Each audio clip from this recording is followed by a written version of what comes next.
সম্পর্কটাতে আমি আসতে চাইনি, কিন্তু তোমার এটা জেনে ভালো লাগবে যে তুমি অনেক চাওয়ার পরে আমি আসলে সম্মতি দিয়েছি যে আমি সম্পর্কটাতে আসবো।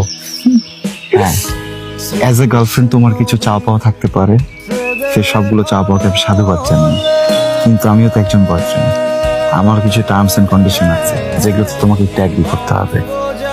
কন্ডিশন? কোনো সমস্যা নেই, বলো না কি কন্ডিশন। বাহ, তোমার এই যে মেনে নেওয়ার ব্যাপারটাতে না একটা ব্যাপার আছে, বুঝছো? আমার কন্ডিশন নাম্বার 1, তোমাকে প্রচুর পড়ালেখা করতে হবে, ভালো রেজাল্ট করতে হবে। আমি একটা গুড স্টুডেন্ট, তুমি একটা ডাম স্টুডেন্ট।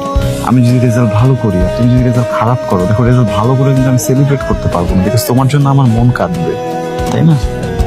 হ্যাঁ, তাহলে নাম্বার 2, তুমি প্রচুর ছেলেদের সাথে কথা বলো অ্যাজ আ বয়ফ্রেন্ড। আমার তো কষ্ট লাগাটাই স্বাভাবিক ব্যাপার, আমি তো ইনসিকিউর ফিল করবো তুমি যদি প্রচুর ছেলেদের সাথে কথা বলো, তাই না? মানে আমিও যদি এখন অনেকগুলো মেয়ের সাথে কথা বলি তোমার কিন্তু ভালো লাগবে না, বুঝছো? যদি আমি চাইলেই তা পারি, কিন্তু আমি তা করি না। হ্যাঁ, আর তোমার রেপুটেশন কিন্তু বেশি একটা ভালো না, তো তুমি একটু প্লিজ এটা একটু ম্যানেজ দিও, ঠিক আছে?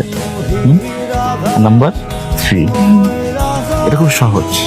রাত 8টা থেকে রাত 10টা পর্যন্ত তুমি সকল রকমের অনলাইন অ্যাক্টিভিটিস করতে পারবা, ঠিক আছে? ফেসবুক, ইনস্টাগ্রাম, আরো যা যা কিছু আছে, কিন্তু এই 2 ঘন্টা ছাড়া তুমি আর কখনো মোবাইল হাতে নিতে পারবা না, মানে অনলাইন হতে পারবা না।